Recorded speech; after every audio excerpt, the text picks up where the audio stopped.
Jimmy, I'm scared. You have every right to be scared.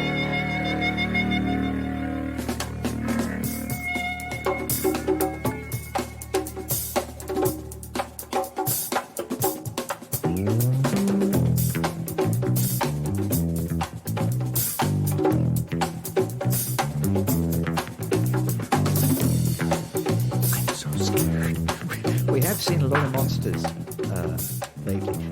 The thing about monster movies is they are so immortal. We keep making them because monsters are real. True. And it's but we just need some way to artistically express. Do you like monster movies?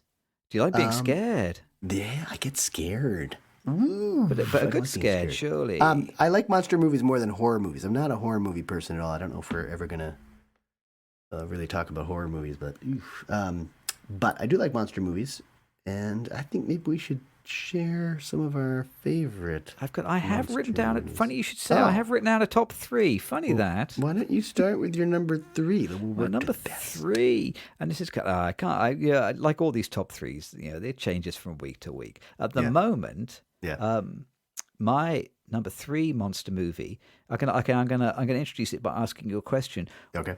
What is the best 9/11 film? Oh. The Greengrass one. United. Whatever the United. Wrong. The answer. What is the best 9/11 film? Is my number 3 monster movie is Cloverfield from 2003. Yeah. Did you see Cloverfield? I did. Yeah. So it's like a found footage movie when that was kind of a bit of a novelty and unusual thing about an unexpected, unbelievable, destructive force that seems to come out of nowhere and knocks down a bunch of buildings in New York. Yeah. And it steals a lot of its imagery from the news footage surrounding 9/11. I think it's absolutely a 9/11 film. That is good. Ooh. And I think it's actually and the monster doesn't seem to have a reason to be doing all that destruction. It's just what the monster does. Yeah, it's like it's unexpected and inexplicable and incomprehensible, and this is something that could never actually happen. This is not a real thing. It has that kind of incredulity, and it happens to real people, and also it features acts of tremendous bravery by ordinary people in the street, which is what we kind of saw with the footage around 9/11. It's a way of processing that event, I think, through a kind of pop culture lens. I think it does a great job of it. Yeah. When we watched Cloverfield, when it was around, Rachel couldn't watch it because she just got far too nauseous with all the shaky cam. Yeah, yep. That was also hot at that time too. Yeah, exactly. I was like, that's a shame that's a barrier to watching a film, because otherwise the film I think is really good, but god damn it is shaky. Yes. But then see, maybe it's like a clever double whammy that not only is a film about monsters, not only is a film about September the 11th, but also it has this magical effect of actually physically inducing a response in your body as well as your mind. Yeah. Oh. It's part of the. So I think Cloverfield really good actually. The notion has been watered down a bit by some of the Cloverfield sequels. Sure. That was it, 10 Cloverfield Lane, something like that, which was fine. It's okay. And then there was a Netflix Cloverfield set in space movie, which I could only watch half an hour of. It was absolutely so dreadful. But the original, good picture, worth picking up. That theme is coming up a lot.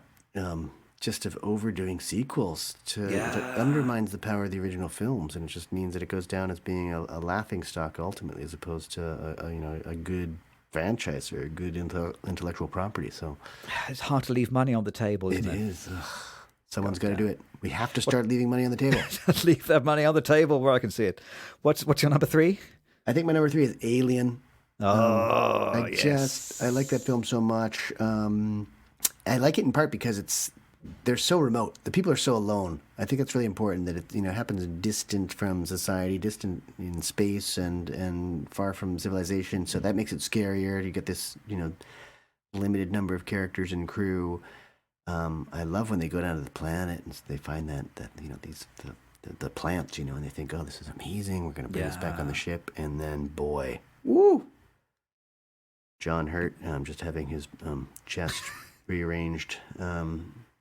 Great scene. Yeah. And then because you're in a closed space and the monster's there, it just has all the makings of good monster movie stuff. So I'm going to go with Alien for my number 3. Now, I was, as you must have been, I was far too young to see this in the cinema when it came out in 1979. Yeah. But strangely, all the kids at school were talking about it, even though we were all far too young to go and see it. Yeah. And I can remember my parents were kind of big movie fans. And my parents opted not to see it because someone where my mother worked had told her that apparently in the film Alien, after John Hurt dies, the rest of the film is not worth watching. Oh. And so they never went to see it. And for the life of me, I cannot understand someone coming out of the cinema and thinking that. Yeah. I don't. Was it such a different world in 1979 that once the British actor has left the movie, the British audience leaves as well? Is that how we approached these movies back then? It's one of those films that actually gets better with rewatches, I think. Yeah. Again, probably over-franchised, though. So, I mean, I think this theme is going to come up. So what's your number 2? Back to 1933. Oh, wow. I know we talked about Godzilla a while ago. This is even more black and white, even older, stop-motion animation. Can you guess what I'm talking about? I think you're talking about the Kong. This is King Kong, which is one of my favorite movies, actually. Absolutely fantastic. It's it's short, action-packed, full of so much great stuff. And again, the stop-motion animation just has such a physical, visceral feel. Really feels not real, but has the realness of a dream. It's sort of hyper-real. Yeah. Again, it's one of those films that's been remade many times, and I feel like it gets worse with every remake. Yes. The Jessica Lange movie was not very good. Terrible.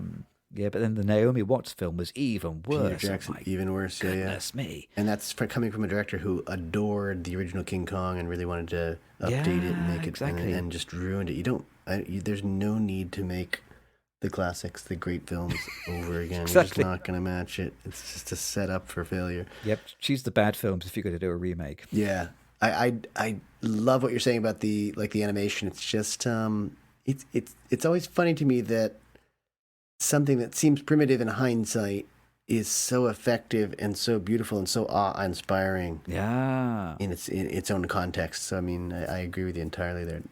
It's somehow more real or more fantastical because it's on some other level not believable. Yeah. It's crazy. It's like the difference between painting and photography somehow, isn't it? It's like photography hasn't made painting irrelevant. It's freed painting up to be more abstract, and it's the same with when you're no longer necessarily trying to simulate the real world perfectly, then these expressionistic elements that come from the medium have more weight. Nice. Good choice. What's your number 2?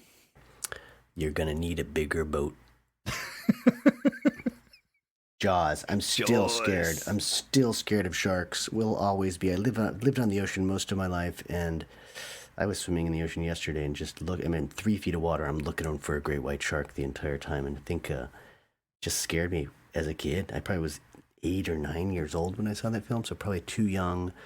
But I just think it's great. Again, the shark is kind of unbelievable. I know that Spielberg had troubles because it didn't look real enough. But it's scary. Yeah, absolutely. It's just scary. It's really wonderful. And I love the scenes with Robert Shaw and Roy Scheider and Richard Dreyfuss on the boat. I think some of those are really tense, interesting scenes. So I'm going to go with Jaws, in part because it's done so much damage to my psyche for so many decades now. That's an effective film. It's a long time since I've seen Jaws, and I remember before I had seen it, reading and being told a lot of stuff about how this plastic shark is very unrealistic and it really ruins the movie. And then eventually when I did get to see it, by the time the shark came along, I didn't care that it was made of plastic. I was so in the moment that absolutely that I think it totally carries you along. I think it's such a skillfully made and paced film that the plasticity of the shark is just is completely missed. It's ignorable. You don't spot it because you're utterly in the moment. Again, another property that was destroyed, I think, by sequels though too. So I think eventually Jaws comes in 3D, and That whole we have an expression in the States, jumping the shark. Have you ever heard of that? Something Yes. jumps the shark. Yeah, yeah. So it made it onto Happy Days, and Fonzie had to jump over a great white shark for no reason whatsoever in some episode, and Jaws literally jumped the shark eventually. So The shark jumped the shark. I think the image is tarnished a little bit in my mind, but still, my number 2 film. How about you? Are you up to your number 1? I'm up to my number 1 now. Holy moly! Now, so the stakes are high now because there's a chance we may have chosen the same thing. I don't think we did. Well, the thing that I have chosen for my number 1 is... Did you say The Thing? The 1982's The Thing, I'm afraid. Really? I caught you. Nice. John Carpenter's The Thing. Oh, my God. It's difficult to believe that this film was kind of widely panned when it first came out. Yeah. I think it wasn't much of a critical success. Didn't make a great deal. I think it sort of broke even or whatever, but it wasn't a big financial success. It took a long time for it to become this kind of the seminal, influential film that it's looked back on as now. Yeah. I first saw The Thing. I think I was at home. My parents were out. I think I was. I would have been a teenager. My brother would have been upstairs working. I think maybe even my brother was out or away. So I think I was. Come to think of it, I was probably on my own at home, and it came on the BBC quite late at night. And I think I only tuned in halfway through. And I think that the bit when I tuned in was just at the moment of the most horrifying moment in the whole film, which is the CPR scene. And I was kind of flicking through the channels quite late at night, flicked this on, and I can still remember the sheer terrifying shock of this scene. Absolutely, it's seared into my brain. What a monster. Absolutely fantastic. And, joyfully, this is a proper film that's really about something, isn't it? And it's about paranoia and fear. And, it works very well as a film about HIV and AIDS. It's such a, a well-realized, powerful theme. You can adapt it to all sorts of different meanings. Very skillfully made film. Just fantastic. Seared into my brain. Yeah. I saw it the same way many years later. I don't think I saw it until I lived in London, and it came on BBC Two late at night, and I stayed up, and it scared the hell out of me. I love that about BBC Two, that 12:15, 12:30, the films come on, and the thing is, I saw it on a tiny little TV screen right over the air, and loved it. Yeah, but again, too late. Had the lights off. I was already in bed. It's just a bad choice, but I don't regret it one bit. I do kind of rather miss seeing films on broadcast television because it's similar to going to see something at the cinema insofar as you can't pause it. Yeah. So you can't stop it. If you want to watch it, you've got to be in that place, tuned to that channel at that time. You can't leave and go to the loo. Yeah. So it pins you to your seat, pins you to the screen. And it's difficult to reproduce that now because everything we watch we can pause and come back to again later. At the time, I think John Carpenter was on a bit of a roll. Because I think The Thing was quickly followed by there was Prince of Darkness. I don't know whether you've seen that. They Live. I think he'd not much earlier made Halloween. So it's amazing how he was knocking out some pretty outstanding, terrifying films one after the other during this period of his career. Yeah. And it's a shame that I think after They Live, I think things took a bit of a nosedive, didn't they? And then for the 90s and then the 2000s, he was never really able to get back to that original form that he had in the 80s. Mm-hmm. But for a while there, he was making some truly outstanding films for not very much money. Amazing what he was able to achieve. Good filmmaking, yeah. So tell me, has my thing stolen your thing? What's your number 1? No, my number 1's a bit of an outlier, probably. I don't know if it even qualifies, but Pan's Labyrinth. Oh, I think that's my favorite of the monster films. Yeah, and I think it's so direct because it's so political in some ways. I mean, I think it's definitely a critique on Franco. I was going to say, who is the monster in this film? Yeah, exactly. Yeah. So I really liked it. I thought the acting was wonderful. I love Guillermo del Toro's visuals. I think he's great. Sometimes I think he underwrites the stories, especially in the last few films, but that must have been 2007 or 8, somewhere in there. I loved it.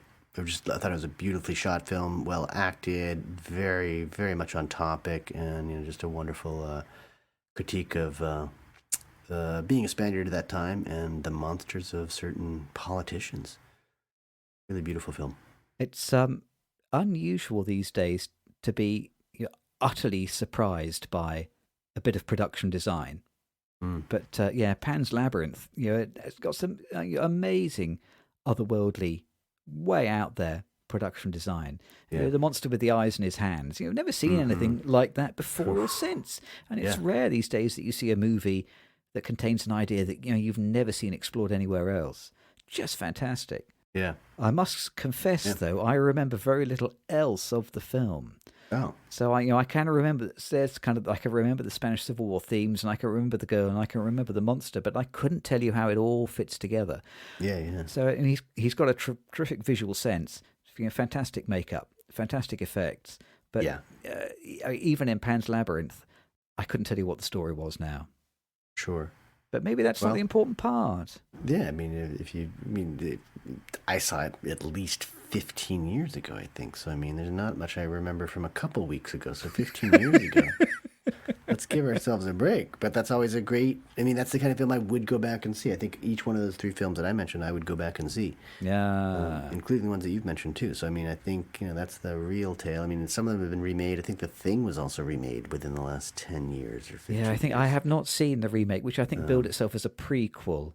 Okay. I haven't seen it. I haven't heard good things about it. But it's wrong for me to judge without making my own mind up. Maybe I should chase it down. Yeah. Or maybe I should just rewatch the original. That would be good too. That would be better. Or in daylight with family and happy people around you. Yes, something large and soft to cuddle and cry into. Yes. But there's going to be more monster films coming up, aren't there? It's a very resilient genre. Oh yeah, for sure. Because the films that we've talked about span from 1933 up until 2007. Yeah, at least. So 70 years. Yeah, and I suspect we will be making monster movies for another 70 years as well. So because monsters are real. So exactly, we have to kind of process this somehow. Yeah. Well, I want to thank you for processing it with me. I'm not nearly as scared as I was when we opened the popcorn counter. It's been like one great big popcorny hug. Yeah. With butter on top. Right. Ooh, maybe not. That's not bad image. Now let's go and watch Predator together. Oh, okay. Yeah, let's do it.